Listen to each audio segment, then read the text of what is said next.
Com m'agradaria ser és ser pare, no ser mare. A mi m'encantaria això d'arribar a cases, trobar-me tot fet i que em vinguin a abraçar, i estan ja sopats, banyats i simplement disfrutar del que és l'ambient familiar meravellós. És una celebració quan algú s'embarassa a cegues. Però mirem-nos amb lupa, no? Aquesta família està preparada per tirar cap endavant aquesta vida, per oferir-li un entorn segur. Tindrà sustent, aquesta persona tindrà una educació de sentit comú, amb opcions. Perfecte, fem una festa.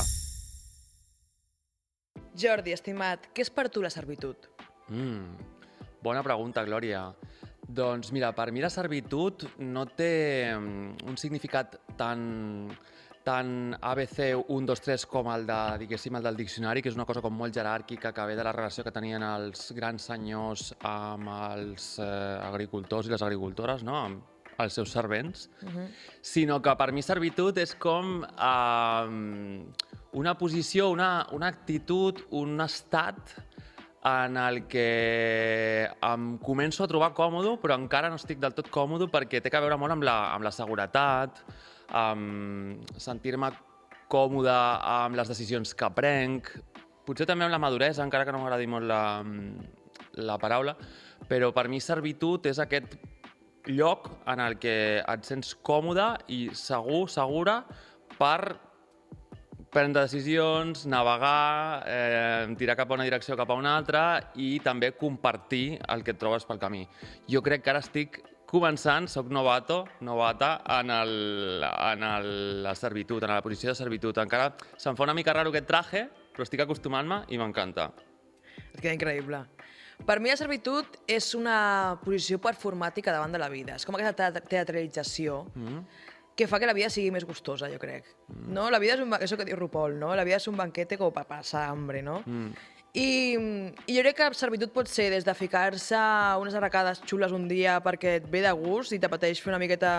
sentir-te especial, no? Com també pot ser doncs, cridar alegria quan veus a la teva amiga i que et doni igual, que estiguis al mig del carrer, tot això, no? Però és que jo que tinc un problema amb la vergonya, perquè jo tinc una malaltia crònica que es diu que no senteixo vergonya. O sigui, jo el tinc cop que vaig sentir vergonya fa un any i mig. Però això m'interessa molt, de tu, Glòria, perquè aquestes coses m'inspiren molt, perquè jo tinc com moltes amor! màscares i moltes disfresses de l'edat adulta, perquè jo de petit era un nen ben lliure i ben rialler i molt performàtic també, i em donava tot igual, però amb els anys he anat com aprenent coses, algunes dolentes, no? O que no molen tant com em pensava jo de petit de fer-se gran, i que et van com això, fent capes, fent màscares, i tenir gent com tu al voltant com que m'ajuda, saps? M'inspira. I crec que sí, que també la servitud és això, és que et doni igual el que està passant, no? Aquesta seguretat que tens, que et dona igual el que està passant al voltant teu, com per posar-te una roba més cridanera que l'altra, Exacte. o per això, cridar sense que t'importi la gent que hi ha al voltant. El món és un teatre, no? Doncs aneu a passar-ho bé, per almenys. Jo crec que és una cosa com molt important i que crec que collons, que s'ha perdut, no? Molt, no? Fins i tot en el tema de la joventut. A la gent jove jo crec que abans, no sé si abans, tal, però sí que se li podia permetre ser una mica més alocada, ser coses de jóvenes, tal, no sé quantos. Ara se'ns demana un nivell de maduresa de ser tan petits, sí, no? Sí que és veritat, i en tot això de la generació de cristal també se'ns diu que som uns quejiques i que no aguantem res. Però bueno, el tema de la servitud m'interessa molt també perquè és com que el verb servir s'ha popularitzat molt en els últims anys. No sé qui va ser la primera, que va... Serve, no? To serve. Sempre les angloparlantes amb el seu... Deu ser de la comunitat Ball, no? Sí, de la ballroom, no? De les drag queens i tal, és com el de cant, no? To serve, servir, no? És com que ha fet alguna tan guai, no? Ha fet un moviment tan xulo o s'ha posat un outfit tan potent que està servint, no? I que també se li afegeix el cant, no? El cony, servir cony, com a algo de que sobretot l'energia femenina disposa perquè el públic o la gent que ho està veient ho disfruti, no? I ho admiri i ho adori. Però bueno, crec que aquí a servitud ens ho portarem més cap al terreny aquest de disposar aquestes reflexions que tu i jo com a neopensadores i librepensadores de la modernitat fem, tenim i ens agrada com posar-les sobre la taula, destilar-les entre les dues. Quan tu i jo quedem per dinar o per fer un cafè, inevitablement s'acaba tornant una filosofada. És que jo crec que la vida així és millor, no? O sigui, quan tu pots mirar des de lluny, O sigui, estan-hi dins. Pots sortir com del mateix, de tu mateix i mirar el que està passant des del teu bagatge cultural, des del teu bagatge familiar. Tot això fa que la vida i la cultura i tot això sigui molt més interessant. Anar per la cultura cegues, o sigui, això passa molt a la música pop, no? L'artista pop que és una cazurra és perquè va pel pop a ciegas. En canvi, la que no és una cazurra és perquè entén d'on ve, entén el que està passant, s'ho pensa, no? O sigui, al final, és la diferència que hi ha, jo què sé, entre Lady Gaga i la querida Melody, no? Sí, o una Rosalía i potser pues, una Aitana, no? Que pues, potser més per poc recorregut vital, pues, també les exploracions temàtiques i conceptuals que es fan. Pues... Bueno, i que tothom tampoc té el mateix cap. O sigui, jo també, això he pensat molt, el tema de la intel·ligència, el privilegi que és, no? O sigui, jo soc una tia intel·ligent, o sigui, és així, està sobre la mesa. Però sí que és veritat que la intel·lectualitat no és un privilegi que tothom pugui tenir. No és un privilegi que tu pugui tenir, però tampoc és que no és un interès real. O sigui, a mi m'agrada llegir-me un llibre, a mi m'agrada veure una pel·lícula de Fellini. És que a mi m'agrada, m'ho passo bé. No és un exercici. O sigui, quan jo vaig al puto gimnàs, t'asseguro que això és un exercici voluntari de voy a hacer un poco de cardio. I que et costa esforç, vols dir? Exacte, però en canvi, doncs informar-me sobre la moguda queer al segle XIX doncs és una cosa superinteressant, divertida, m'ho passo bé, em llegeixo el que tingui que llegir i m'ho passo teta. Ja t'entenc. I llavors, clar, això és com això per mi és un privilegi com ser guapa. Al sentit que no és una que jo hagi decidit. Igual de la mateixa manera ser intel·ligent, o sigui, una persona no sé, tindrà un IQ més baix que una altra. És una cosa que se't dona, o sigui, imagina't, si fos una persona que... Doncs el típic tio que sol li agradar els esports, no? I que sol li agrada parlar d'esports, i l'únic que li interessa a la vida són els esports. Hòstia, tampoc ho ha decidit. Sí i no, perquè també els interessos que tens tu en un món tan escaparate com el d'ara, no? Que no és el mateix, no tens la mateixa galeria o el mateix catàleg d'opcions per informar-te d'interès, de professions que fa ni tan sols 30, 15 anys també. Sí, sí. Bueno, és com que ho tenim més a l'abast i pots escollir. Sobretot jo crec que més que els interessos d'interès propi, no? De lo que m'interessa i potser es tradueix en professió o en hobby, sinó també en el que et fa ser una persona ok, que jo crec que ha de ser una mica el mínim que hem de demanar-li a qualsevol ésser humà en aquest món d'avui en dia. Perquè això em porta una mica a tota aquesta labor de divulgació que se suposa que la gent amb interessos particulars, no? o que ens interessa doncs, les humanitats, no? Les persones, la igualtat... Pues se suposa que també hem d'anar amb la motxilla plena de llibres per ensenyar-li a la gent pues, el que és la identitat de gènere, el que és el feminisme, el que és la igualtat, el que significa ser racialitzat i perquè ja no es pot dir negrito o negrita. Saps? És aquesta cosa de dir, vale, fa 30 anys, fa 20 anys, fa 15 anys inclús t'ho compro, però ara mateix que una persona que potser només li agraden els esports, i totalment lloable, diguis que no sabia quan acaba de cagar-la amb un comentari o amb una acció inclús, això ara ja crec que avui en dia 2025 no és perdonable. Jo no crec que tant que perdonable o no, és el tema de que anem molt a ciegues en general. O sigui, la gent en general, o sigui, però jo també em veig, quan jo tenia, 23 anys, no? I acaba sortint una relació supertòxica, llavors estava sortint amb tios de merda sempre, tal. Estava cegada, o sigui, no veia el que m'estava passant. Em va costar a mi un golpe de realitat, un tal, donar-me compte de les coses. I jo crec que la majoria de la gent, per desgràcia, va molt cegada. Va molt cegada, però amb si mateix, amb els seus issues, mommy issues, daddy issues, va absolutament a tientes. Llavors, a mi m'agrada molt també el sentit de responsabilitat, O sigui, sobre la vida d'un mateix... Clar, d'això és el que et parlava, de responsabilitat de la teva vida, però també del lloc que ocupes col·lectivament, no? Per això et dic que aquest senyor al que li agraden els esports em sembla perfecte que hagis decidit tirar més cap a les cavernes que cap a la modernitat, però quan se't posa en un lloc pues que no siguis un kamikaze, bàsicament. Sí, però també són coses com... És que aquesta gent així és gent que no s'ha donat ni tan sols l'espai per fer-se preguntes sobre un mateix. O sigui, ni sobre el seu gènere, ni sobre la seva sexualitat, ni sobre el que pensen. No, o sigui... Llavors, clar, seria superguai que tots ens poguéssim parar i reflexionar i millorar i tal, però no sé fins a quin punt és possible, perquè també la realitat és que la gent fa el millor que pot, i tothom, i fins i tot el més feixista, el més fill de puta tal, es pensa que està fent el millor. Sí, sí, totalment. Mira, a mi estic últimament molt refranera i no puc parar amb el no se le pueden pedir peras a un olmo, no? Amb tot això que ha passat amb la Melody, no? Que se li ha exigit que sigui... És com, no li demanis una...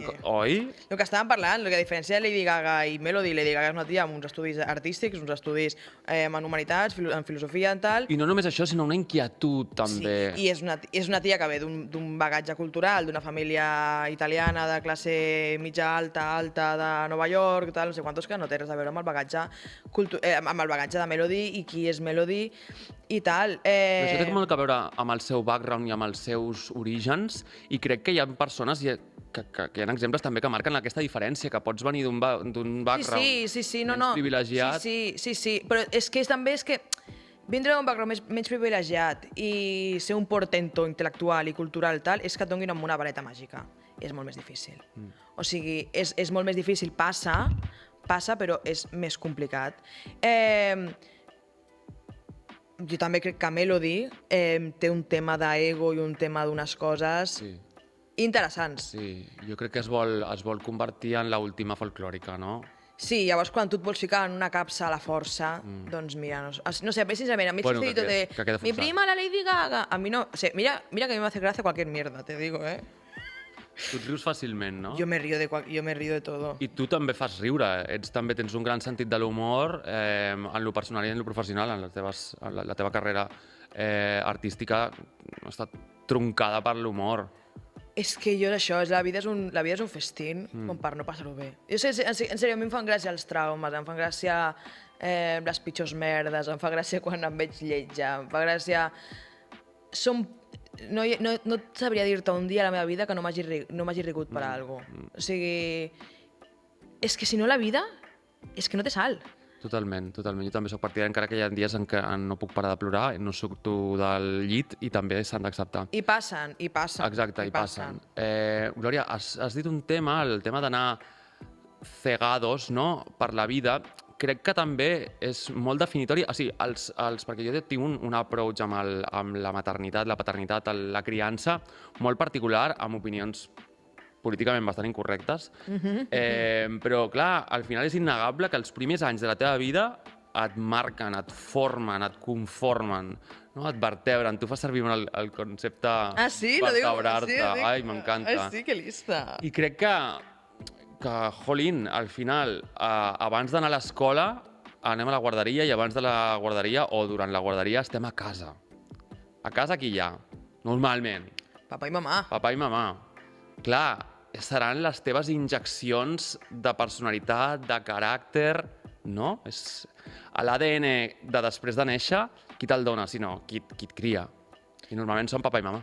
I jo crec que per sempre. O sigui, no conec una persona que el tema dels seus pares no sigui superimportant. No conec a ningú, o sigui, no conec a ningú que no l'hagi marcat profundament el tema dels pares, i és que és normal. I sobretot és un tema que s'ha de poder pensar. El problema és... Pensar i parlar. El problema és quan no ets capaç de pensar-hi sobre el tema, de veure-hi... Llavors sí que et pegues les hòsties vitals constantment. És que, clar, no només és que hi hagi capacitat o incapacitat de pensar-ho, sinó que també són temes una mica tabús, també. Molt. Sobretot els mommy issues, perquè dels daddy issues se'n parla més, no? Inclús és un tòpic en el món de l'art, de l'humor... Una cançó meva que es diu El Daddy de mis issues. Hi ha una festa, em sembla. Sí? És que una cosa també com molt... Sí, mándamela, que les mande el tema, que me hagan un poquito de promo. En el torn gay, no?, el Daddy Issues, és que un noi jove se sentia atret per un noi més gran, no? Que ja el passa. Moment twinca versus daddy, no? Un noi així més niñato. És que un quarentón és una cosa irresistible. Amb el papito. Irresistible. Però de les mami issues se'n parla menys, no? Jo crec que és per al tema catòlic, realment. O sigui, a San José ningú li fa ni puto cas. Això San José és el pare de Jesús. Por favor, cóllate el agua bendita per tirar-te-la. Se m'ha oblidat tot, mira que soc de col·le de cures. Ah, Se m'ha sí? oblidat tot. Pues San José, el pare de Jesús, Vale. ningú li fa ni puto cas. Bueno, és més personatge secundari. Super secundari o terciari, ja com el sector serveis. En canvi, ella és la Verge Maria. En canvi, ella és la Verge Maria, la reina, la madre, que està al costat de Déu. O sigui, Una mica drac, també. quan el catolicisme es pensa en l'estructura jeràrquica del cel, no? Es veu a Déu, a Jesús i a l'Espírit Sant, a la tríada aquesta tots junts, no? Sí. Just al costadet, la Verge Maria.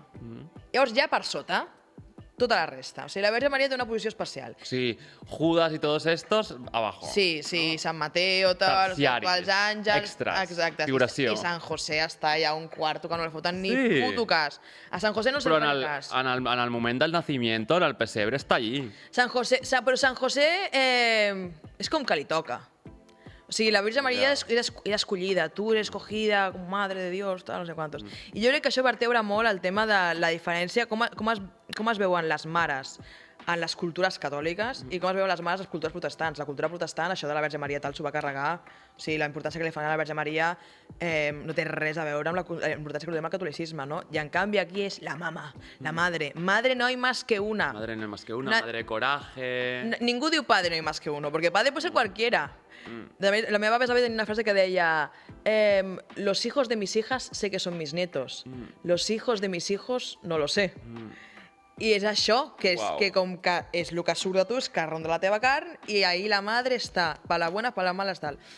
Llavors, la relació que estableix amb la mare és supercomplexa i molt més difícil de mirar-li a la cara que la relació amb el pare. Jo crec que els pares és més fàcil veure els defectes. El meu pare té això, el meu pare té l'altre, m'hagués agradat que quan era petit hagués fet això. Sí, faig això per culpa del meu pare, no? O busco tal com el meu pare. Sí, exacte. Abans d'entrar en els mommy issues, crec que perquè ja que estem, desgranem els que estan més parlats, no, Glòria? Però parlant dels teus daddy issues, si els tens tan marcats i tan clars. Mira, la relació amb el meu pare ara és molt maca i molt envidiable i tot el món de les redes li encanta veure el papito i tal, no? Jo el meu pare l'adoro i tal, però ha sigut una relació realment que m'ha ensenyat moltes coses. M'ha ensenyat primer a estimar sense esperar res a canvi. I en el moment que vaig començar a fer això, la relació amb el meu pare va canviar moltíssim. A l'entendre que el meu pare tenia les seves limitacions humanes, que venia de la casa on venia, venia de l'entorn del que venia i que venia que potser totes les culpes que li tirava al meu pare, les coses que m'haguessin fet falta, potser no eren tan responsabilitat teva o seva, o sí que ho eren, però que ho va fer el millor possible. I que van venir també d'una història prèvia, perquè ara és com la vostra, no? Però ell també va viure la seva amb qui va criar-lo. Exacte, i sobretot, no sé, jo el meu pare... Hòstia, jo l'estimo moltíssim, però em fot una mica de pena perquè jo el veig molt cegat en si mateix amb moltes coses, que no arriba a veure-hi. Jo li faig preguntes al meu pare constantment que mai s'havia plantejat. I són preguntes que jo amb 18 anys m'hi plantejava. Com per exemple? Per exemple, els pares van separar, no? I quan es van separar li vaig preguntar si pensava que hagués pogut fer alguna millor en el matrimoni amb la meva mare. Em va dir, hòstia, és que no ho sé. I portaven anys divorciats, tal, no sé quantos.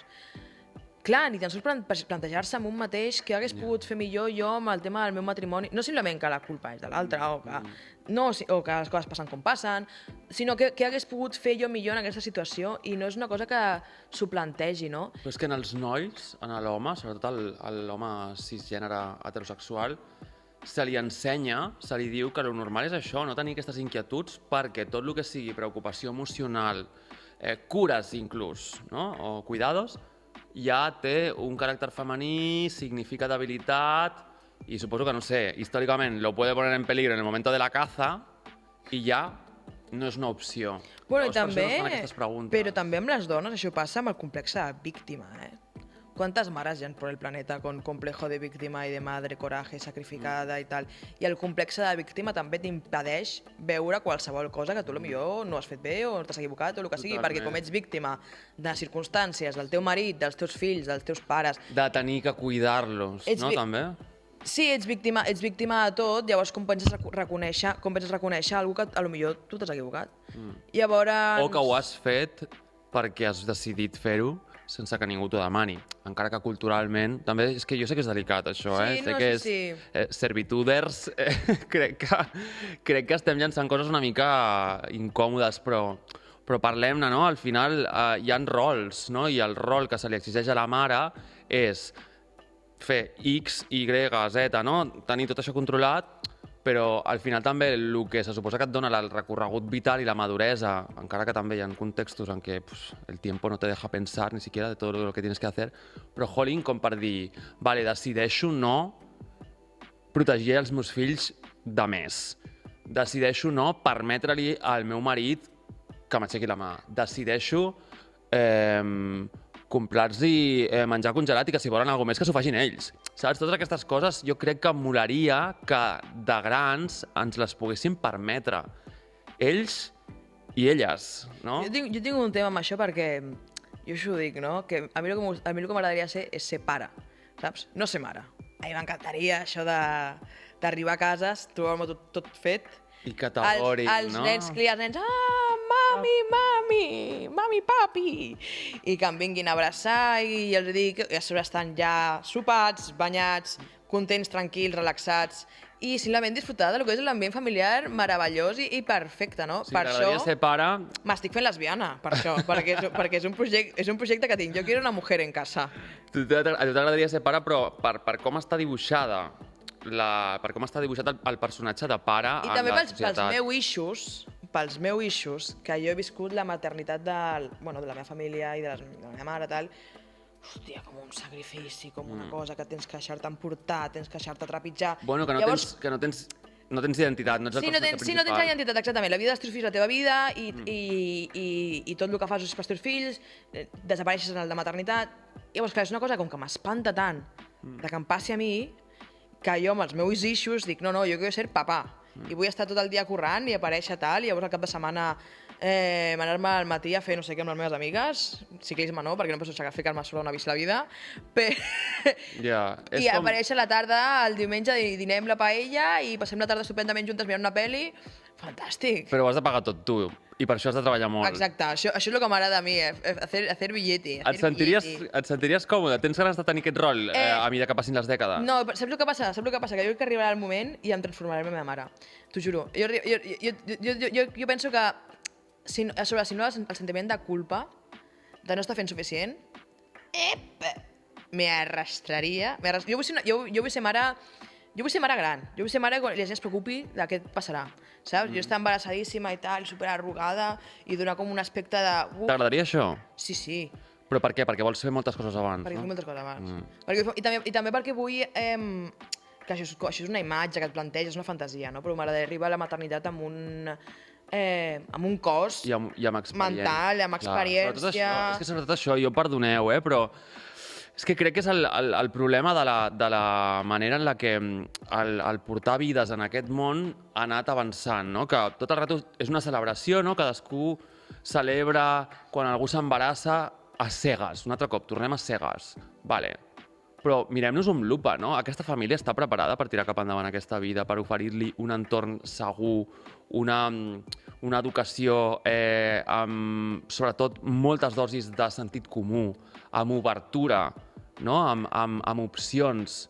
Perquè llavors això celebrem-ho i fem el gender reveal, fem el que vulguis, fem festes i tindrà sostén, aquesta persona tindrà una educació perfecta. Fem una festa al parc o en un hotel de 5 estrelles, on vagi bé, però jo crec que quan es pugui assegurar que hi ha uns mínims. Ara, gratuïtament, celebrar per celebrar que algú va traure una vida al món, per molt maca que sigui l'acció de donar la vida, no? Com a abstractament és com preciós, no? Per què utilitzes el verb vertebrar? Doncs perquè literalment una mare vertebra el físic de la seva criatura dins seu. És una cosa molt màgica, és com molt maco, no? És com molt bèstia. És molt bèstia. La naturalesa és molt hardcore en aquest sentit i és preciós, però no li traiem l'objectivitat a el que està passant. És una personeta amb el seu cervell, amb el seu cos, amb el seu cor, que està arribant en un món que, a més, va avançant cap a unos derroteros que, hello, ¿vale?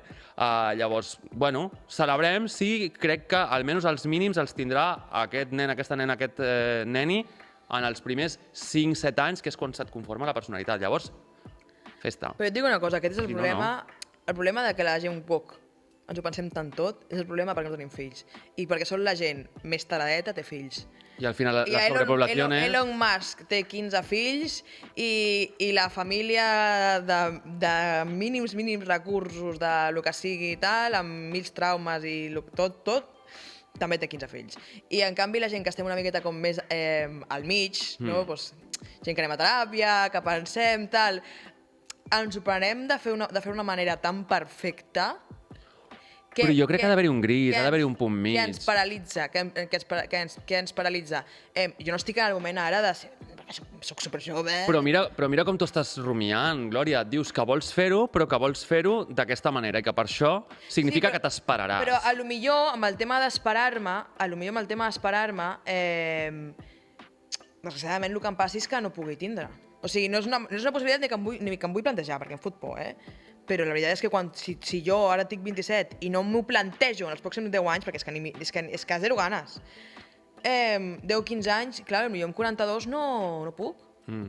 És que és així, i hi ha moltes dones, perquè o sigui, els homes viviu com en una eterno fertilitat, no? Llavors, clar, la vida és fantàstica. Ja. Si pots plantejar tindre fill amb 60 anys... Bueno, sí, no, però sí. Sí, majoritàriament més que la vosaltres. Home, sí. No té... És molt menys... El nostre sistema reproductor és molt més senzill que el vostre, a més a més. Sí, a sobre no porteu la criatura, són 1000 coses més. Les dones, a partir dels 35, que hòstia, m'està tocant a la porta, perquè fa 2 dies en tenia 21, saps? Ja t'entenc. Doncs... Pues, Glòria, un intermig, un que no... Vivi, però és una pressió... Estudia't una xifra, un moment, una edat... No sols és això, sinó que tu comences a plantejar... Trobar la persona. Clar, però també, igualment això, per la manera que tens tu de ser, hauràs de fer-ho d'una manera també fora de la norma. No em diguis, que jo em vull casar!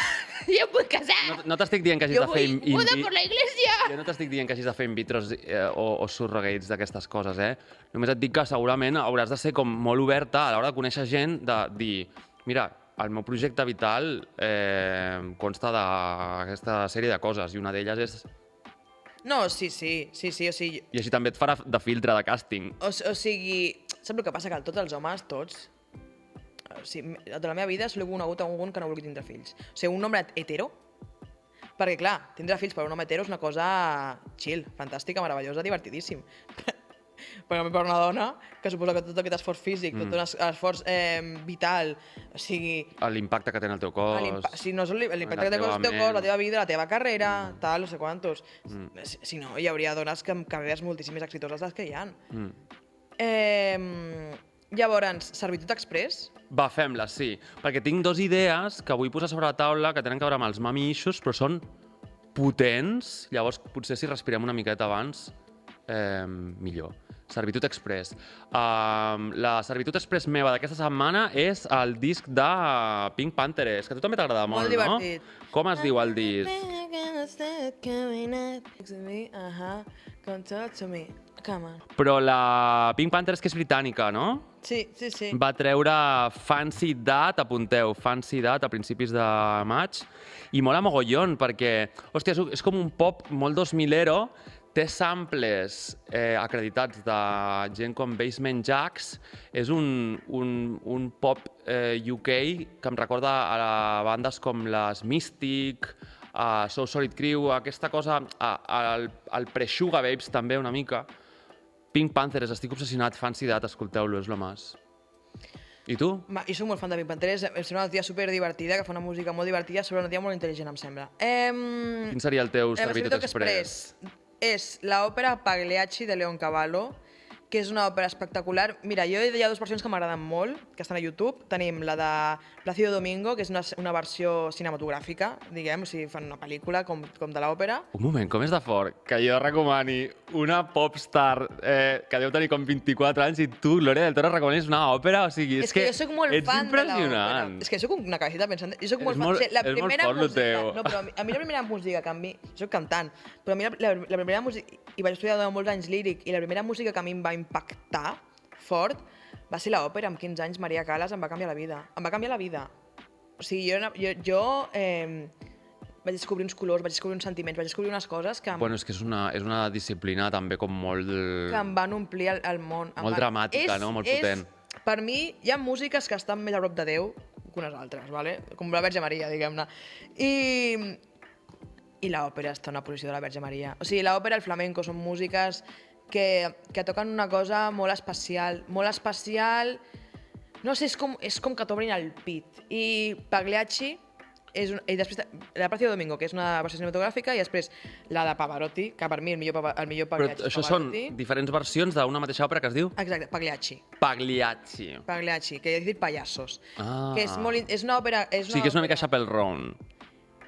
Chapel Roan és una mica Pagliacci. Bueno, això vull dir. És que estic fent un videoclip, vaig estar pensant... O sigui, vaig acabar d'escriure el PDF sobre un videoclip meu i és que a Pagliacci hi ha una escena que es diu Vesti la Llupa, que és una àrea que és espectacular. No sé, no vull resbalar més. Sí, no, ja està, que s'ho apuntin. Que la gent ho miri. Que s'ho apuntin, poden veure-ho a YouTube És una segurament, òpera no? molt interessant, que parla... És molt meta, en el sentit que és teatre dintre del teatre. És una òpera... Com Almodóvar, no? És una òpera curta. Sí, és una òpera curta, per lo que és molt digerible, i a sobre és de principis del segle XX, final del XIX, o sigui, recent. Llavors són temàtiques que encara avui en dia ens toquen molt, que guai. i sí, ho recomano. Pagliacci, que s'ho apuntin. De Leoncavallo. Va, tornem a lo dels mamixos, que se'n parla poc, Glòria. És que quan vam plantejar aquest tema, prèviament preparant Servitud, vaig pensar en la meva experiència com a fill de ma mare, no? I després com a adult que ha navegat el món. I sí que és veritat que marca molt, igual que tot i no tenir la figura de padre, ogro, maltratador, ni molt menys, vaig tenir un pare una mica llunyà, ens hem apropat moltíssim a partir dels meus 30, però estava treballant. El mateix. Estava treballant. Amb ma mare, clar, era tan estret, potser també precisament per compensar aquesta descompensació del meu pare, perquè ell era provider, però en la distància, perquè venia tard a casa de currar, doncs clar, jo era un nen de la mare. A més, potencial mariquita. Clar, això passa. Nen de la mare. Això passa. Una mamitis que flipes.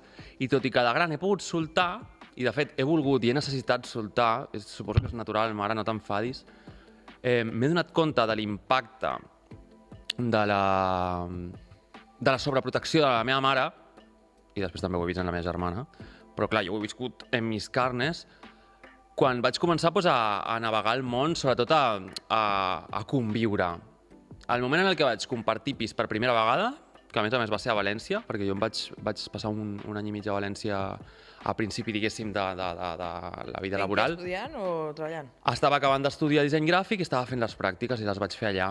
I vaig compartir pis amb gent molt divertida i m'ho vaig passar molt bé, però em vaig donar compte de que no sabia comportar-me i fer les coses bàsiques d'una persona adulta. I ja tenia 20 i alguna cosa, no eren en plan 18 i ja a compartir pis, no, tindria 22 o així. Em vaig donar compte de que la gent feia al seu llit d'una manera, o sea, en un abrir i cerrar de ojos, i jo em costava, no sabia, se'm posava cap al cantó, el tema de l'ordre, la cuina...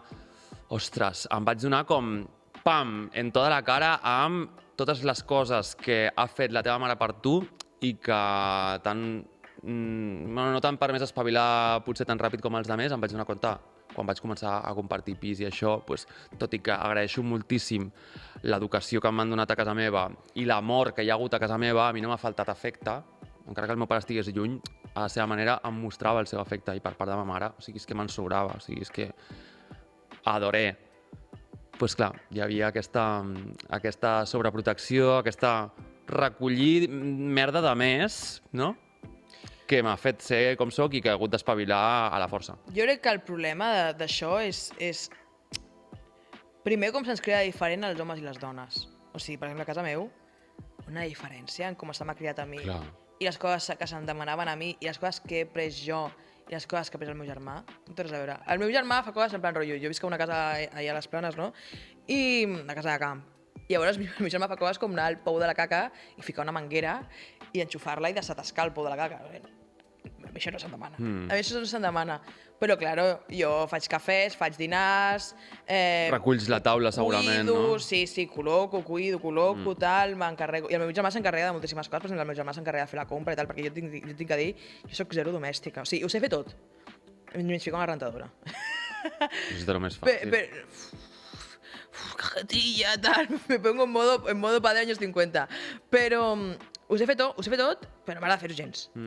A mi m'agrada cuinar un dia de cada tal, i si fos per mi, jo a casa meva menjaria pa i formatge i aprendre per cul, però literal francesa. Però per què? Perquè al moment del procés no te l'has pogut fer teu i no l'has pogut gaudir? No, em fa el cunyàs.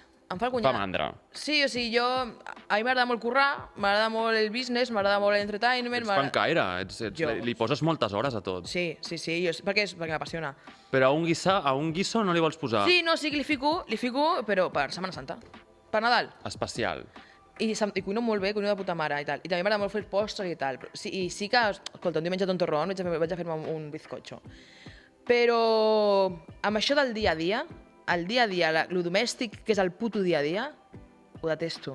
O sigui, em sembla que se'n va tant de temps, tanta energia. O sigui, jo al meu llit, me'l faig quan canvio els llençols. O sigui, un cop a setmana, Pues això és mami issues, no?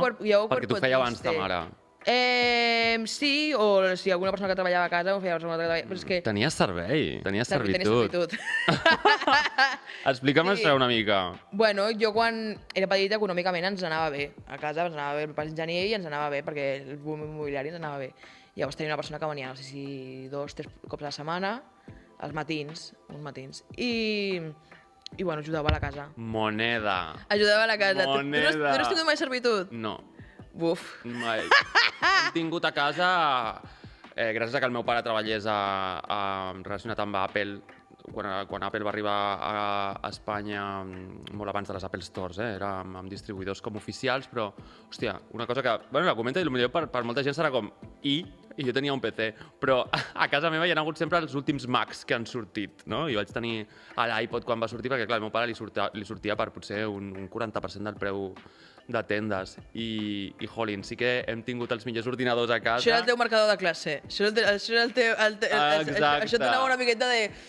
Els Macintosh han sigut el meu marcador de classe total, però per altra banda mai hem anat de grans viatges, hem fet els viatges en cotxe, ens hem allotjat en hotels de 3 estrelles, 4 màxim, llavors jo crec que hem sigut de classe mitja i en algun moment hem tingut mitja alta, però sempre hem sigut de classe mitja. Jo he viscut tot. No hem tingut servei mai. Jo he viscut tot perquè la crisi econòmica va pagar superdur a casa meu. Clar, el meu pare era enginyer, vivia del totxo, vivíem tots del totxo, i quan el 2008-2009 es va parar... Sí, va ser quan vau haver d'acomiadar a la servitud. Sí. Hòstia. Sí, és dur, acomiadar. Clar, home, quan ho has tingut i ja no ho tens, és quan ho trobes a faltar. Si no ho has tingut, no trobes a faltar res. No. Trauma, no? Això parlem de fills i tal. Jo la gent no sé com té... O sigui, jo principalment vull tindre fills quan tingui servitud. O sigui, quan puguis tenir servitud. Quan puguis tenir servitud per cuidar-me els fills, perquè si no ho trobo impossible, Però, o sigui, clar, vam passar d'un nivell econòmic, doncs, molt bo, o sigui, jo anava a col·legis concertats, de la zona pija, viatges xulos, tot això, o sigui, rotllo, anar a Nova York per Cap d'Any, aquest tipus de coses, un nivell de vida que t'hi cagues, doncs anar de càmping. Anar de càmping amb cotxe, doncs, jo què sé, al Tirol, o anar de càmping al nord d'Itàlia. Que també està bé, però sí que és veritat però que els càmpings, el contrast hauria de ser heavy. Glòria, hi ha un tema amb el que potser podríem anar tancant, que últimament he vist també com la part més fosca de les mami issues. És molt fort això que t'explicaré ara. Saps el cas del Puff Daddy, Diddy? Sí. El raper, productor, magnate de la indústria musical, amb una història no només recent, molt túrbia, però que en els últims anys, doncs... Turbíssima. Molt heavy. O sigui, hi ha l'especulació, no? I los factos. I los presuntos delitos, no? Que sempre pues, hi haurà aquesta cosa de que pues, fa falta un procés judicial per arribar a la veritat o no, però hi ha factos. i independentment de que sigui o no real, o del tràfico de persones, esclavitud, envenenamiento, sumissió química... Jo m'ho crec tot, De lo que s'està acusant, jo també. Hi ha uns factors, no? I el 2023 es va publicar un vídeo de 2016 on ell apallissa a la llavors nòvia Cassi Ventura, i això és un factor, vull dir, era ell, punto i s'acabó. Doncs vaig estar veient l'altre dia un documental nou sobre ell que ha sortit a Movistar Plus, us el recomano, és com Construyendo Making the Bad Boy, perquè ell sempre se li ha dit Bad Boy perquè la seva discogràfica, la seva empresa principal era Bad Boy Records. Llavors és una peça documental que, més que sobre el cas Didi i les víctimes i els delictes i tot això, que també es tracta sobre el seu background, sobre el seu creixement, sobre com es va formar tant com a persona com a professional. Llavors aquí està la xitxa, perquè parla amb amics de la infància.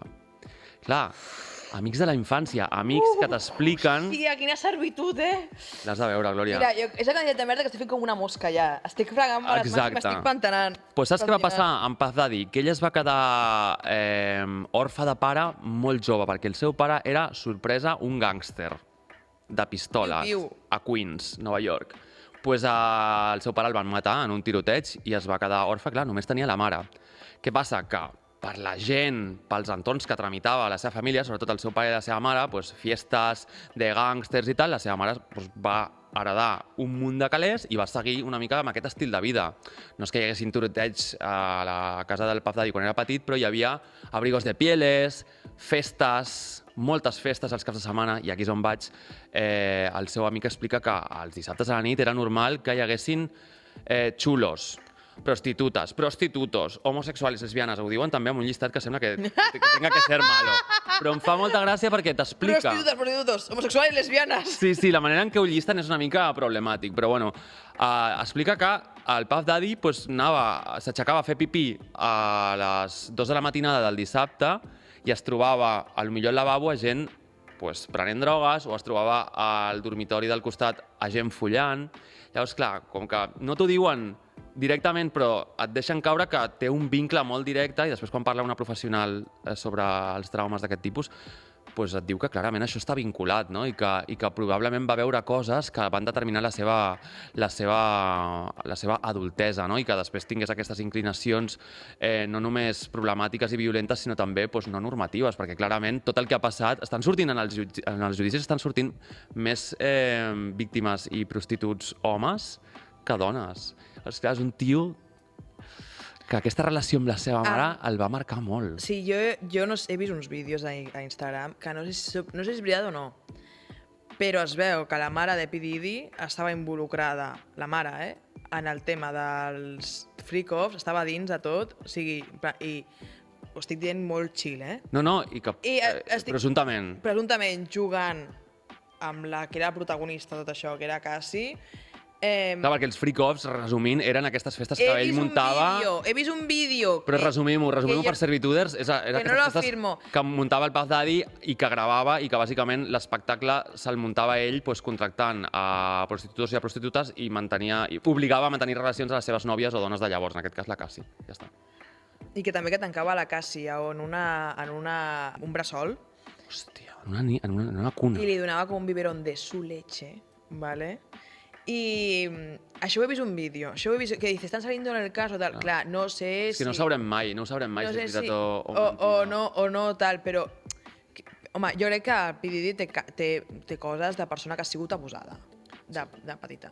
O sigui, rotllo... I que potser aquesta figura abusadora no és qui històricament sol ser, no? Que és la figura... Padrastra. Paterna, sinó potser va ser la materna. Sí, bueno... És contemplable, vull dir que els delictes... I que no l'eximeix de responsabilitat amb el seu, O sigui... No, però vull dir que estadísticament sí que és veritat que hi ha més agressors homes, no? Més lladres homes, tot el que vulguis. Podem buscar estadístiques, però també hi ha en l'altra part del quesito hi haurà criminals dones, i hem de considerar, i ha de ser... Hem de poder parlar que també hi hagin dones que commeteixen aquestes... Parlant del tema d'abús, hi ha molts cops a famílies que la que fa l'abús no és la dona, però la que consenteix l'abús sí és la dona. Això en els hermanos Menéndez va passar. Era el pare el que fa Javier Bardem a la sèrie, però la mare, la que fa Chloé Sevigny a Netflix, ho heu de veure, ho has de veure. Vaig veure un vídeo d'una noia a Instagram que explicava la seva experiència i el seu padrastre la va abusar i es va quedar embarassada, no? Llavors, la mare, quan es va enterar... Ho va silenciar. Va dir... Sí, evidentment, va silenciar i va dir... Vamos a hacer que este niño, vamos a hacer ver que este niño es mío. Perquè